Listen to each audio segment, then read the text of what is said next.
عبداللہ بن مبارک فرماتے ہیں فرض حج کر لیا، نفل کرنے جا رہا تھا، 300 دینار پاس تھے، میں پہنچ گیا کوفے تک، وہاں سے جا کر کے کچھ سامان خریدنا تھا، احرام خریدنا تھا، ضرورت کی چیزیں، دوست بھی ساتھ تھے، کہتے ہیں یار میرے جلدی تھک گئے، خریداری کر کے وہ چلے گئے، میں شام تک رکا، بڑا تھک گیا تو سوچا اتنی لمبی چوڑی خریداری کیا تو جھیل تھی پاس، میں نے کہا وہاں جا کے ذرا ٹھنڈی ہوا لیتا ہوں، کہتے میں اس طرف گیا، رات کا اندھیرا تھا، مری ہوئی بھینس پڑی تھی، یہ کوئی 700-800 سال پہلے کی بات عرض کر دیں، کہتے ہیں مری ہوئی بھینس پڑی تھی، ایک عورت کالے برقعے میں نقاب پوش آئی اور اس بی بی نے مری ہوئی بھینس کا خنجر سے گوشت کاٹا، تھیلے میں ڈالا اور دوڑی، کہتے ہیں میرے ذہن کے اندر خیال آیا کہ بی بی کوئی ہوٹل چلاتی ہے اور مردہ جانور کا گوشت لوگوں کو کھلاتی ہے، ویسے تو جاسوسی منع ہے، اس نیت سے کہ مسلمانوں کو بچاؤں اس کے پیچھے ہو لیا۔ کہتے ہیں وہ گلیاں گزرتی گزرتی کوفے کی تنگ گلی میں گئی، ایک بڑا سا دروازہ لکڑی کا، بڑا پھاٹک جو پرانے شہروں میں ہوتے، کہتے اس بڑے پھاٹک پر اس نے زور زور سے دستک دی، دونوں آنکھوں سے دروازہ کھلا، وہ عورت اندر داخل ہوئی تو 3-4 بچیاں جھٹ سے اس کے گرد کٹھی ہو گئی، اماں کچھ لائی ہو؟ تو رونے لگی، کہنے لگی میں کچھ نہیں لا سکی، کہنے لگی یہ مردہ جانور کا گوشت ہے، اور حضور نے فرمایا جب مرنے لگو تو مردار کھا کے بھی جان بچا لو، اب میں دیکھتی ہوں تم سے کھڑا نہیں ہوا جاتا، نہ کھاؤ گی تو گر پڑو، یہ مردہ ہی ہے پکا لو۔ کہتے ہیں اگلے لفظ اس عورت نے کہے تو میں باہر کھڑا چیخنے لگا، وہ کہنے لگی ہم سید زادیاں ہیں، صدقہ زکوٰۃ کھا نہیں سکتی، اور سب روگاں دا روگ محمد، جس کا نام غریبی، کنڈ ولا کے لنگ جان دے، سب دوست یار قریبی، سید ہے، صدقہ زکوٰۃ یہ مردار کھا کے گزارا کرو۔ کہتے ہیں پھر اس عورت نے چاروں بیٹیوں کو سینے سے لگایا، کہنے لگی تمہارا باپ زندہ ہوتا تو یہ دن نہ، سید بھی اور یتیم بھی اور مسکین بھی۔ پھر وہ روئیں، حضرت عبداللہ بن مبارک کہتے ہیں زور زور سے دروازے پہ دستک دی، بی بی باہر آئی، کون ہے؟ تو میں نے کہا میں عبداللہ بن مبارک ہوں، محدث ہوں، زمانہ مجھے جانتا ہے، میرے شاگردوں کی لسٹ بڑی لمبی ہے۔ کہنے لگی اچھا تو؟ کہنے لگا یہ 300 دینار ہے، تو مہربانی کرے تو رکھ لے، چلے اپنا کام کرے ہم جانے ہمارا۔ کہتے میں نے زمین پہ گھٹنے ٹیک کے نا تو سید زادی کے آگے ہاتھ باندھ دیے، میں نے کہا میں نوکر ہوں، تم اولاد ہو، میں خادم ہوں، تم نسل ہو، مہربانی کرو، مہربانی میرے اوپر مہربانی، پیسے رکھ لو۔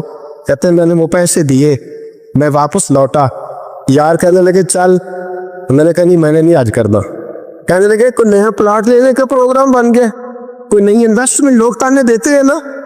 کہتے ہیں میں نے کہا یار جیسے تمہاری مرضی سمجھ لو، یہ میرا راز ہے، میں بتاتا نہیں۔ فرماتے ہیں لوگ حج کرنے چلے گئے، میں وطن آ گیا، 6 ماہ کے بعد قافلے لوٹے، میرے نبی نے فرمایا تو میرے امتی کی پریشانی دور کر، اللہ کامل حج کا ثواب دے گا۔ فرمایا میرے حبیب علیہ السلام کے امتی حضرت عبداللہ بن مبارک فرماتے میں آیا حج کر کے، حاجی آئے تو میں بڑی حسرت کے ساتھ، میں گھر میں روتا تھا، سوچتا تھا آج وہ مینا میں ہوں گے، آج وہ مزدلفہ عرفات میں ہوں گے، آج وہ لوگ جمرات کی رمی کر رہے ہوں گے، میں تڑپ کے سوچتا تھا ادھر رسول کی حاضری دے رہے ہوں گے۔ کہتے میں روتا تھا، جب حاجی لوٹے 6 ماہ کے بعد تو حاضری دینے گیا، ملنے گیا، پہلا دروازہ کھولا حاجی صاحب نے، میں نے کہا مبارک ہو؟ کہتے ہیں بہن مبارک کی طرف سنیے گا۔ کہتے ہیں وہ حاجی مجھے ڈانٹنے لگے، کہنے لگے چھوڑ یار، اتنا بڑا آدمی ہو کے تو غلط بات کرتا ہے۔ میں نے کہا کیا ہوا؟ کہنے لگے تو نے ہمیں کہا کہ جانا نہیں، اور پھر ہم مینا میں آوازیں دیتے رہے تو بات ہی نہیں سنتا تھا۔ میں تو گیا نہیں۔ کہنے لگے ہم 11 حاجی جھوٹ بولتے ہیں، 2 اکیلا سچ بولتا ہے، سب نے دیکھا ہے۔ کہتے میں پلٹ آیا، چوتھے دن پھر ایک حاجی کو ملنے گیا، مبارک دی، کہنے لگا چھوڑ کس بات کی مبارک، میدان عرفات میں تو نے بات بھی نہیں سنی، اور یہاں مبارکے کہتے ہیں عرفات میں، اور میں تو کہنے لگے چپ کر، غلط بات بھی کرتا ہے اتنا بڑا محدث ہو کے۔ کہتے ہیں جب آخری قافلے آئے، آخری دن تو 8-10 قافلے اکٹھے آئے، شام تک 7 قافلوں سے ملا، ہر ایک مجھے کہنے لگا بندے کے پاس گھوڑا نیا آ جائے، سواری بڑی آ جائے تو یاروں سے تو ملنا چاہیے نا، تو آواز ہی نہیں سنتا تھا۔ فرماتے ہیں میں تھک گیا کہ الہی ماجرا کیا ہے، میں تو یہاں اس شہر کی گلیوں میں پھرتا رہا اور یہ سارے حاجی کیا کیا رہے ہیں۔ فرماتے ہیں رات کو حضرت ربیع بن اسلم، وہ بہت بڑے بزرگ محدث تھے، وہ بھی حج کرنے گئے، دروازے پہ دستک دی، باہر آئے تو جھگڑنے لگے، کہنے لگے تو نے مجھے کس مشکل میں ڈال دیا ہے؟ میں نے کہا حضور کیا ہوا، کس مشکل میں تو مل کہنے لگے چھوڑ یار، عالم تھا تو میں تیری عزت کرتا تھا، تو نے یہ کیا کیا؟ میں نے کہا کیا ہوا؟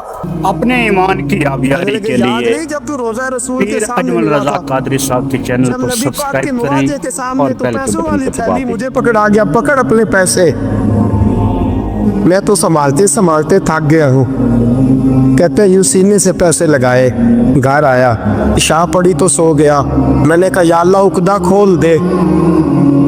رات گہری ہوئی، میرے گھر کی دیواریں چمکنے لگی، نور پھیرنے لگا، خوشبو ہی خوشبو پورے شہر کو معطر کرنے لگی۔ کہتے ہیں میں نے آنکھ جھپکی تو سامنے اللہ کے رسول تشریف فرما، سامنے محبوب تشریف فرما ہے، خواب میری وچ آیا ماہی، نہ اودے گل وچ پا لیاں باواں، ڈر دی ماری اکھ بھی نہ کھولا کہ پھر وچھڑ نہ جاواں۔ فرماتے میں محبوب پاک کی زیارت کی، اب میرا دل تھا حضور بولے کوئی بات کرے، محبوب بولے لب کھلے، فرمایا کیا؟ حضور نے فرمایا میں تجھے کتنے اور گواہ بھیجوں کہ تیرا حج ہو گیا ہے، میں کتنے گواہ بھیجوں کہ حج تیرا، فرمایا کتنے گواہ بھیجوں کہ حج ہو گیا؟ میرے بیوی نے فرمایا اٹھ کے تھیلی کھول کے گن لے، تو نے 300 دینار دیے تھے، میں نے 2400 کر کے واپس کیے۔ فرمایا کن؟ حضرت عبداللہ بن مبارک نے 7 حج فرمائے، اس کے بعد کتنے حج کیے؟ ایک فرض کیا ہوا تھا 61 ہو گئے۔ فرماتے ہیں میں بار بار گیا اور جب بلایا سرکار نے خود ہی انتظام ہو گئے۔ فرماتے ہیں بار بار میرے حبیب نے فرمایا تو آ چاہے نہ آ، رب نے تیرے نام کا فرشتہ بنا دیا ہے جو قیامت تک تیری طرف سے حج کرتا رہے گا، قیامت تک تیری طرف سے منا، مزدلفہ، عرفات، جبل رحمت پہ آتا رہے گا، میری بارگاہ میں درود پڑھتا رہے گا، حج فرشتہ کرے گا، ثواب اللہ تیرے نامہ اعمال میں لکھے گا۔ میرے دوستو، میرے نبی نے فرمایا میری امتی کی ایک پریشانی دور کر، اللہ قبول حج کا ثواب عطا فرمائے گا۔ غریبوں کا حج ہے کہ نہیں؟ بولے اشراق چاشت پر حج ہے، 2 لوگوں کی صلح کرا، حج ہے، علماء کی نوکری کر، ایک ایک دفعہ 70 حج تجھے ملیں گے۔ اور میرے رسول پاک صلی اللہ علیہ وسلم نے فرمایا سوکھا حج ہے، سامنے بجی ہے، سامنے مجی ہے، بار بار پیار سے دیکھ، بار بار حج کر، بار بار پیار سے دیکھ، اور کسی غریب کی مدد کر دے، سڑک پار کرا دے، میڈیکل سٹور سے دوائی لا دے، کسی کی نوکری کر دے، بچہ گھر میں نہیں، ابا جی بیمار ہو گئے، جا بھاگ کے تو چچا کو چھوڑا ڈاکٹر تک تو نیکی کر، اللہ تجھے پورے حج کا ثواب عطا فرمائے گا۔ حج بڑے ہیں، کرنے کی تیاری کرو، حج کا بڑا موقع ہمیں میسر آتا ہے، بس پروگرام بناؤ۔ صحیح مسلم کی حدیث، کتاب کا نام کیا ہے؟ اور بڑی مضبوط حدیث، میرے نبی پاک صلی اللہ علیہ وسلم فرماتے ہیں کچھ لوگوں کو اللہ قیامت میں کھڑا کرے گا اور کھڑا کر کے فرمائے گا چلو جنت میں جاؤ۔ عرض کرے گی مولا ہم تو پاپی گناہگار، پتہ سارا سردار نو کیتی ہیں دا، ہم تو بڑے گناہگار، کس وجہ سے جنت؟ فرمایا تمہارے حج کی برکت سے، تم نے حج کیا تھا نا، اس برکت سے جنت۔ تو بندے عرض کریں گے مولا ہم تو ماڑے تھے، غریب تھے، گئے ہی نہیں، حج کیا ہی نہیں، تو حج کی وجہ سے معاف کر رہا ہے؟ تو رب کریم فرمائے گا جب حاجی جاتے تھے دل تڑپتا تھا نا، جب حاجی جاتے تھے آنکھیں برستی تھی، جب حاجیوں کے قافلے نکلتے تھے اس وقت تمہارے دل میں خواہش پیدا ہوتی تھی، فرمایا تم تڑپا کرتے تھے، میں نے تڑپ پر ہی تمہیں حج کا ثواب دیا، اور خالی ثواب نہیں دیا، اس حج کی برکت سے آج جنت بھی عطا فرما رہا ہوں۔ ایسے بھی لوگ دیکھیں، مسجد نبوی ہے، رسول اللہ کا شہر ہے، سر سجدے میں ہے، روح پرواز کر گئی کہ مسجد نبی میں سر سجدے میں رکھا ہے، اور اللہ تبارک و تعالیٰ نے محبوب کے قدموں میں موت عطا فرمائی۔ رب کریم نے ساری مخلوق میں بڑا حسن پیدا کیا ہے، لیکن میرے محبوب کا حسن وہ ہے جس کی پیدا کرنے والا بھی تعریف فرماتا ہے، جو اس کی شان کے لائق ہے۔ وَالضُّحَىٰ وَاللَّيْلِ اِذَا سَجَىٰ، اللہ قسم اٹھاتا ہے۔ اور نبی پاک علیہ الصلوۃ والسلام نے نا خوبصورتی کو ایک نئی معنویت بھی دی ہے، ایک نئی معنویت، ایک نیا ذوق حضور نے۔ ہمارے ہاں خوبصورتی مہنگا کپڑا پہننے کا نام تھا، ہمارے ہاں خوبصورتی مہنگے جوتے پہننے کا نام ہے، ہمارے ہاں خوبصورتی مہنگے ترین گھر کو دیکھ کر لوگ کہتے کیا سجایا ہے، کیا سوارا ہے، کیا ٹائلیں ہیں، کیا رنگ کرایا ہے، کہاں سے قالین خریدا ہے۔ لوگوں نے خوبصورتی دنیا کی ان مہنگی ترین چیزوں کا نام رکھا ہے، حضور نے خوبصورتی کی تعریف ہی بدل دی۔ محبوب نے سادے کپڑوں کو خوبصورتی بنایا، حضور نے ظاہری طور پر کچے گھر کو خوبصورتی بنایا۔ رسول پاک صلی اللہ تعالی علیہ وسلم کے کپڑوں کو پیوند لگے ہوتے تھے، حضور سادہ لباس پہنتے، نبی کریم زمین پر آرام فرما ہوتے تھے، پر جدھر جدھر سے گزر جاتے تھے نہ گلیاں خوشبو سے مہک جایا کرتے، انوار و تجلیات کی بارش ہوتی تھی، جو دیکھتا تھا نا، میں کیا مثال دوں، کیا بات سمجھانے کے لیے مثال دینی پڑتی ہے نا، کوئی مثال دینی پڑتی ہے نا، کسی کا تذکرہ کرنا پڑتا ہے۔ حضور کا حسن سمجھانے کے لیے کس کی مثال دیں، کہاں سے وہ ڈھونڈ کے لائیں جس کو پہلے بیان کر کے حضور کا حسن سمجھایا جا سکے، جس جیسا رب نے پیدا ہی کوئی نہیں کیا۔ کوئی ایسی چیز ہوتی، کوئی چلو کوئی دور دور کا ہی کوئی تعلق ہوتا تو کوئی مثال دے لیتے، کہنے لگے نہیں یارو کوئی شے ملی نہیں، کوئی مثل نہیں ڈھولن دی، تو چپ کر مہر علی تھے جان یو بولن دے۔ یہ ہے ہی نہیں مثال، کہاں سے مثال تلاش کرے، کہاں سے لائے۔ دوستو اگر حسن سے ہی پیار کرنا ہے نا، خوبصورتی سے ہی پیار کرنا ہے، تو حضرت برا بن عازب فرماتے ہیں، اور صحیح بخاری میں موجود ہے، فرماتے ہیں کائنات میں سب سے خوبصورت چہرہ مدینے والے رسول کا ہے۔ اگر کسی نے حسن سے ہی پیار کرنا ہے نا، تو حضور کے آنے کے بعد زیادتی ہے پھر کسی اور سے پیار کرنا۔ اگر خوبصورتی سے ہی پیار کرنا ہے نا، تو پھر یہ اس نے ٹھیک نہیں کیا کہ اتنے بڑے جلوے۔ حضرت عبداللہ بن رواحہ کہتے ہیں نبی پاک کوئی معجزہ بنا نہ دکھاتے، نہ حضور ڈوبے ہوئے سورج کو موڑتے، نہ چاند کے 2 ٹکڑے کرتے، نہ پتھر کلمہ پڑھتے، نہ درخت سجدہ کرتے، کوئی معجزہ بنا نہ دکھاتے، بس حضور نہ بیٹھے رہتے، تو حضور کا لوگوں نے چہرہ ہی دیکھتے جانا تھا اور کلمہ پڑھتے جانا تھا۔ حضور کا چہرہ حضور کی نبوت کی دلیل کے لیے کافی تھا۔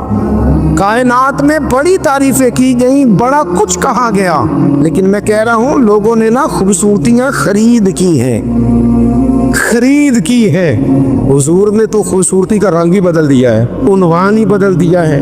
حضور نے ایک نئی طرح دی ہے، ایک نیا ذوق دیا ہے، یعنی محبوب کریم صلی اللہ تعالی علیہ وسلم کو پسینہ آتا ہے۔ حضرت انس بن مالک رضی اللہ تعالیٰ عنہ فرماتے ہیں کہ دیکھیں نا، پسینہ بہت سارے لوگوں کو بھاتا نہیں، یعنی پسینہ بعض اوقات کوئی کسی کے پسینے سے تکلیف میں نہ بھی ہو تو لوگ کہتے ہیں یار مجھے پسینہ آ گیا ہے، میں ذرا کپڑے بدل لوں۔ حضرت انس بن مالک کہتے ہیں نبی کریم علیہ السلام کبھی کبھی نا ہمارے گھر میں آرام کرتے تھے، میری اماں چمڑے کا بستر بچھاتی تھی۔ میں نے کہا حضور نے نا خوبصورتی کا عنوان بدل دیا ہے، لوگ جسے خوبصورتی سمجھتے تھے حضور نے اس عنوان کو بدل کے رکھ دیا، وہ بالکل معنویت جاذبیت الگ تبدیل کر دی۔ کبھی پسینے سے بھی لوگوں نے فیض لیا ہے، لیکن یہاں رنگ بدل دیا نا, عنوان بدل دیا نا نبی کریم, تبدیل کر دیے نا سارے احوال دنیا کے. کہتے میرے ہمارے گھر میں حضور کبھی کبھی آرام کرتے تھے. میری والدہ جس دن پتہ ہوتا حضور جہاں آرام فرما ہوں گے چمڑے کا بستر بچھاتی. اب چمڑے کا بستر حضور کے لیے فرماتے چمڑے کا بستر بچھتا. جب حضور آرام فرما ہوتے تو پسینہ بھی آتا, اور وہ پسینہ کبھی کبھی یہاں چمکتا. کہنے دو نا مجھے موک چند بدر شاشانی, اے جے متھے چمک دی لاٹ نورانی. کہ وہ کبھی کبھی پسینہ نہ حضور کے رخ نور پر چمکتا, بازوؤں پر چمکتا, پھر اس کے چند قطرے نہ وہ چمڑے کے بستر پر بھی گرتے.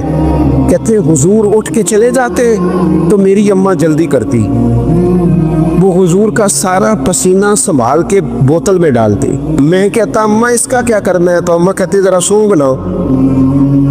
دنیا میں ایسی خوشبو کہیں ہے جو خوشبو مدینے والے کے پسینے میں ہے؟ اور یارو دیکھو نا کسی درویش نے کیا کہا ہے, وہ کہتا ہے مدینے میں سکون کیوں ہے, قرار کیوں ہے, خوشبو کیوں ہے, ٹھنڈک کیوں ہے, دل کیوں لگتا ہے. وہ کہتے عرصہ ہوا طیبہ کی گلیوں سے وہ گزرے تھے, اب تک ان گلیوں میں خوشبو ہے پسینے کی. عرصہ ہوا طیبہ کی گلی. تو اگر کسی نے حسن سے پیار کرنا ہے تو پھر وہ جبر نہ کرے, وہ آئے نہ میرے رسول سے پیار کرے, آئے نہ حضور کی سادگی سے پیار کرے, آئے نہ میرے رسول کریم کے بظاہر کچے گھر سے پیار کرے, آئے نہ حضور کے سادے لباس سے پھوٹنے والی نورانیت سے پیار کرے. اگر حسن سے پیار کرنا ہے تو صحابہ کہتے ہیں ہم نے دیکھا ہے چاند چمکتا, حضور کے مقابل چمکتا دیکھا ہے. لیکن حضرت جابر بن سمرہ کہتے ہیں مجھ سے قسم لے لو, جب حضور کے چہرہ نور سے کپڑا ہٹتا تھا چاند منہ چھپاتا پھرتا تھا. ہم نے دیکھا ہے چاند کی روشنی ماند پڑتی تھی چاند کی روشنی. عرب کے چاند جب جو کسی نے نا کہا ہے قیامت کے نقشے سارے بدل جانے ہیں, تو کیسے بدلیں گے؟ حضور کی دعا سے, نبی پاک کی سفارش سے, یا سارے انبیاء مل کے عرضیاں پیش کریں گے؟ تو نہیں. اس نے کہا بس حضور نے جب آ جانا ہے نا, جب وہ بس نا ایک بکل مار کے نا ویسے بھی سونا پیس بٹامنے جان دائے, جب آ جانا ہے نا انہوں نے, تو آنے سے نا چہرہ دیکھ کے وہ تبدیلی آ جائے گی ماحول میں. کچھ لوگوں کے آنے سے ہی تبدیلی. مجھے ایک دوست مدینے میں کہنے لگے بڑی باتیں سوچ کے آیا تھا, بڑا کچھ ذہن میں تھا, یہاں آ کے ہوا کیا ہے؟ میں نے کہا اتنے نہیں بولیا جاندہ. نالے اتنے نا دو باتیں ہیں, ایک تے بولیا جاندہ نہیں, تے دوجی گل ہے بولن دی لوڑ ہی نہیں رہندی. میرے امام نے کہا لب واہ ہے آنکھ بند ہے پھیلی ہے جھولیاں. لب واہ ہے جو بولنا نہیں, لب واہ ہے آنکھیں بند ہیں اور پھیلی ہے جھولیاں. اکھاں میٹ لو, چپ کر جاؤ تے چولی اگے کرو, دسو چاہیدہ کیجے. لب واہ ہے آنکھیں بند ہیں پھیلی ہے جھولیاں, کتنی مزے کی بھیک تیرے پاک در کی ہے. اگر کسی نے حسن سے پیار کرنا ہے تو پھر آئے نا میرے رسول پاک سے کرے, آئے نا حضور سید عالم سے کرے, آئے نا رسول کریم کی رعنائیوں سے کرے.